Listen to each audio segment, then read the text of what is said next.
alam niya na gano'n yung mga nangyayari. Nakakatuwa, no? Very committed siya sa kanyang asawa. Sabi niya, just recently, naligo kami sa beach and may dinalang babaeng friend namin. Yan. Tapos, hinawakan siya sa legs habang naliligo kami. Aba, paano yun? Naliligo sa beach, ay hinawakan sa legs. Ay, baka nagtatampisaw sa dagat tapos ay kinapitan siya sa legs yung lalaki. Sabi dito, nagtitigan kami.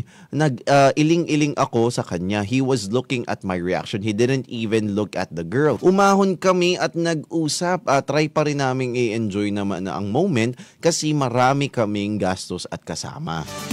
Sabi dito, marami na talagang nangyari na ganito. Di ko lang siniseryoso dati.